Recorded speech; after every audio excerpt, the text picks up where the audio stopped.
अध्यक्ष जी ने क्लियर कर दिया ये पॉइंट कि हम लोगों ने कैंडिडेट क्यों नहीं उतारा। चुनाव लड़ना और जीतना अलग अलग मसला है। हम चुनाव जीतने के लिए लड़ते हैं, वो हम लोगों ने बता दिया। क्या नौबत आन पड़ी कि मैदान छोड़ के ही भागे? बिल्कुल नहीं, मैदान छोड़ के हम लोग भागते नहीं हैं। पार्टी का कार्यक्रम जो कश्मीर में है वो लगातार चल रहा है। कश्मीर से इस बार मुझे लगता है जनता की भी एक एग्जामिनेशन है कि जनता किसको वोट देगी। क्या जनता उन लोगों को वोट देगी जो पिछले 70 साल से उनको लूट रही है, जिसने आतंकवाद को वहां पर बढ़ावा दिया है, जिसने अहिंसा को बढ़ावा दिया है, जिसने उग्रवाद को बढ़ावा दिया। इशारा किस पार्टी की तरफ कर रहे हैं? देखिए, हम किसी पार्टी की तरफ इशारा नहीं कर रहे। आपका कैंडिडेट नहीं है तो आपको किसी का सपोर्ट वहां करना है? हमारा हर वो कैंडिडेट होगा जो देश की बात करेगा। वहां पर जो पार्टी हमारे देश की बात करेगी, जो कश्मीर के डेवलपमेंट की बात करेगी, मुझे लगता है कि वहां की जनता उसको वोट करेगी। तो एक बार फिर से हमारे साथ आज मीडिया इंचार्ज बीजेपी से आते हैं और साथ ही साथ स्पोक्स पर्सन भी है। इनसे जानने की कोशिश करेंगे आखिर वादी कश्मीर पर इनका ज्यादा फोकस था। हाल ही में वादी कश्मीर का दौरा भी करके आए हैं मैडम रजनी सेठी जी, लेकिन आज इनसे जानने की कोशिश करेंगे आखिर क्या नौबत आन पड़ी कि मैदान छोड़ के ही भागे?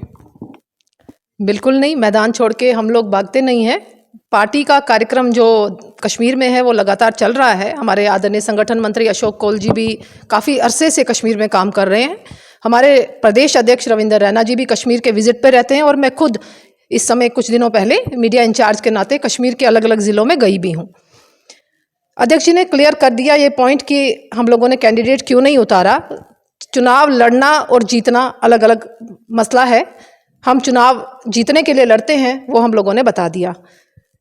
कश्मीर से इस बार मुझे लगता है जनता की भी एक एग्जामिनेशन है कि जनता किसको वोट देगी। क्या जनता उन लोगों को वोट देगी जो पिछले 70 साल से उनको लूट रही है, जिसने आतंकवाद को वहां पर बढ़ावा दिया है, जिसने अहिंसा को बढ़ावा दिया है, जिसने उग्रवाद को बढ़ावा दिया, जिसने पत्थरबाजों को सपोर्ट किया। क्या आपका कैंडिडेट ही नहीं है तो वो ऑप्शन नहीं है उनके पास। जो आप बोल रहे हो, जिन पे आप इल्जाम लगा रहे हो, उन्हीं को वो चुन रहे हैं जब आपने ऑप्शन दिया ही नहीं उनको। देखिए, हमने क्लियर कर दिया, जो पार्टी राष्ट्रवाद की बात करे, जो पार्टी उनके लिए अच्छे काम करने की बात करे, जो पार्टी वहां पे शांति, अमन, बहाली और मोदी जी के एजेंडे को लेकर जम्मू कश्मीर को नया जम्मू कश्मीर बनाने की बात करें, उस पार्टी को वो वोट करें। इन परिवारवादी पार्टियों को फिर से वोट ना करें। ये आह्वान मैं आपके माध्यम से कश्मीर की जनता को भी करना चाहूंगी कि इस बार आपकी परीक्षा है। मोदी जी आपके लिए काम कर रहे हैं पिछले 10 साल से। अब आप बदले में मोदी जी को क्या देंगे? क्या कश्मीर की जनता को फिर से लुटने देंगे? क्या कश्मीर में फिर से खून खराबा होने देंगे कि कश्मीर को शांति की राह पर लेकर जाएंगे? ये उन पर डिपेंड है। आप ये इशारा किस पार्टी की तरफ कर रहे हैं? देखिए, हम किसी पार्टी की तरफ इशारा नहीं कर रहे। आपका कैंडिडेट नहीं है तो आपको किसी का सपोर्ट तो वहां करना है? हमारा हर वो कैंडिडेट होगा जो देश की बात करेगा। वहां पर जो पार्टी हमारे देश की बात करेगी, जो कश्मीर के डेवलपमेंट की बात करेगी, मुझे लगता है कि वहां की जनता उसको वोट करेगी। कैंडिडेट मैटर नहीं करता बीजेपी के लिए। मोदी जी के लिए इस समय जम्मू कश्मीर तरक्की की राह पर चले, लोगों के जख्म भरे जाएं, वो सरकार बने जो लोगों की समस्याओं को सुन सके, उसके लिए हम लोग काम करें। आपने वहाँ कैंपेन भी की, जगह जगह गए, उसके बाद आपने हाईकमान को एक लिस्ट भी सौंपी जिसमें आपने कैंडिडेट्स की एक लिस्ट सौंपी, तो उसमें बताया कि इतने लोग हम इस कॉन्स्टिट्यूंसी से यहाँ से नाम भेज रहे हैं। लेकिन उसके बाद आखिर कैसे ये नौबत आई कि आप जो है इलेक्शन में वहाँ से हिस्सा नहीं ले रहे? देखिए, हमारे चाहने से कुछ नहीं होता। आला कमान ने क्या सोचा है, मोदी जी का क्या विजन है जम्मू कश्मीर को लेकर, उस पर हम अपनी टिप्पणी नहीं कर सकते। मोदी जी का विजन मुझे लगता है बहुत ही पॉजिटिव है जम्मू कश्मीर को लेकर, और कश्मीर की राजनीति कुछ अलग तरीके की पिछले 70 साल से चल रही है। इसको बदलने में समय लगेगा और उसको बदलने की लगातार कोशिश मोदी जी कर भी रहे हैं। तो हमें विश्वास रखना चाहिए कि मोदी जी अगर हैं तो सब कुछ मुमकिन है, क्योंकि उन्होंने ही ये एक स्लोगन लाया है, सबका साथ, सबका विकास, सबका प्रयास और सबका विश्वास। वो लोगों के दिलों में जाना चाहते हैं। वो कश्मीर की जनता को विश्वास दिलाना चाहते हैं कि आप इन पार्टियों को ना वोट दें, एनसी और पीडीपी को, जिन्होंने आपके कश्मीर को तबाह करने का काम किया। आप बाकी किसी और को वोट दें जो देश की बात कर रहे हैं। ये खुला ऑप्शन मोदी जी ने उनके लिए रखा है। अब कश्मीर की जनता को डिसाइड करना है कि वो किस साइड जाती है। लेकिन यहाँ के जो रीजनल पार्टियाँ, जो पुरानी रीजनल पार्टियाँ यहाँ की हैं, तो वो लगातार इल्ज़ाम लगा रहे हैं कि बीजेपी मैदान छोड़ के ही भाग गई, क्योंकि इनको पता है कि यहाँ के लोग हमें एक्सेप्ट नहीं करेंगे।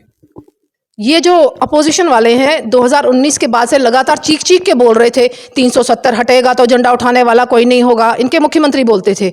आज मुझे नहीं लगता कि किसी तरह का प्रोटेस्ट कश्मीर में हुआ कि 370 क्यों हटा। ये 4 लोग ही सिर्फ रास्ते में खड़े होकर हो गए क्योंकि इनकी कुर्सियां छीन रही थी।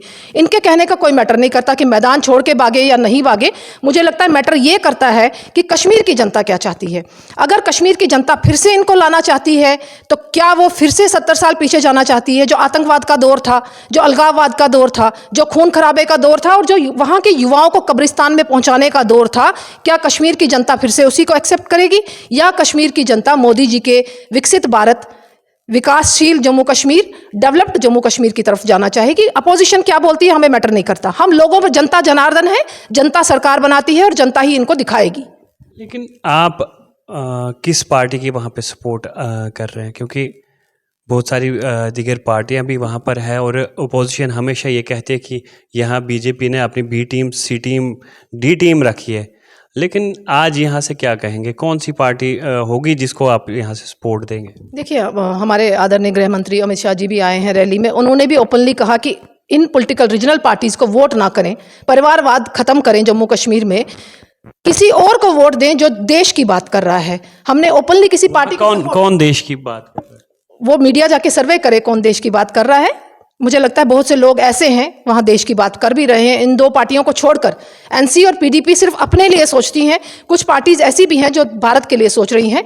आपने देखा होगा कि लगातार मेरी कैंपेनिंग के दौरान भी वहाँ पर जो आम कार्यकर्ता है, आम जनता है, वो शांति बहाली चाहती है। वो इन परिवारवादी पार्टियों से दुखी हो चुकी है और इस बार उन्होंने डिसाइड कर लिया हुआ कि उनका वोट ना एनसी को जाएगा ना पीडीपी को जाएगा। उनका वोट उन लोगों को जाएगा जो देश हित की बात करेंगे। मैं ये नहीं कहती कि वो मोदी जी के सपोर्टर हैं कि नहीं है वो पार्टियां, मगर वो देश के सपोर्टर हैं, वो भारतवर्ष की बात कर रहे हैं। मुझे लगता है कि जनता उन्हीं को वोट करना चाहेगी, देंगे।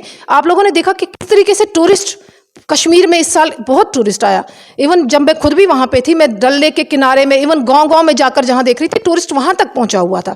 जो हमारे पुराने मंदिर हैं, माता का मंदिर, त्रिपुर सुंदरी, इस तरीके के मंदिरों में भी टूरिस्ट आया हुआ था। मुझे लगता है कि कश्मीर भी चेंज चाहता है, कश्मीर का युवा भी चेंज चाहता है। आप वीडियोस भी देख रहे हैं कि कश्मीर से किस तरीके से वीडियोस मोदी जी की सपोर्ट में आ रही हैं। तो हमें विश्वास करना चाहिए कि कश्मीर की जनता चेंज चाहती है। देखिए, पहाड़ियों को स्टेटस मिल गया, उसके बाद आप कहते हैं कि जम्मू कश्मीर से हमने 370 को हटाया, तरक्की के रास्ते खुल गए, सारे रास्ते हमने हमवार कर दिए। लेकिन उसके बावजूद आप अपने वोटर्स को, अपने वर्कर्स को एक ऑप्शन नहीं दे रहे हैं। आपने कैंडिडेट वहाँ नहीं उतारा। तो अब जिस तरह से आपने कैंपेन भी की, आपने कैंपेन में क्या कहा? आप बीजेपी को वोट कीजिए, हमारे कैंडिडेट को वोट कीजिए, या किसी दूसरी पार्टी के लिए आपने कैंपेन की? नहीं, मैंने अपने कैंपेन में ये उनको बोला कि हमारा निशान कमल का फूल है। बिल्कुल हमने बैठकों में ये बोला है, मगर साथ साथ मैंने ये भी बोला कि जितनी भी पार्टीज राष्ट्रवाद की बात करेंगी, देश के हित की बात करेंगी, हम उनके साथ हैं।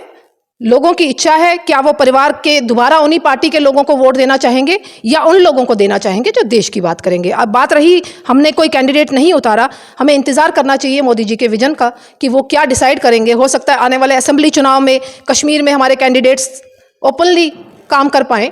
तो कश्मीर को सुधार करने के लिए पिछले 5-7 साल से लगातार 2019 के बाद से मोदी जी काम कर रहे हैं। तो विश्वास रखना चाहिए कि जो अब बनने जा रहा है, जो अब होने जा रहा है, वो एक नए जम्मू कश्मीर की शुरुआत होने जा रही है। इस पर विश्वास रखना चाहिए।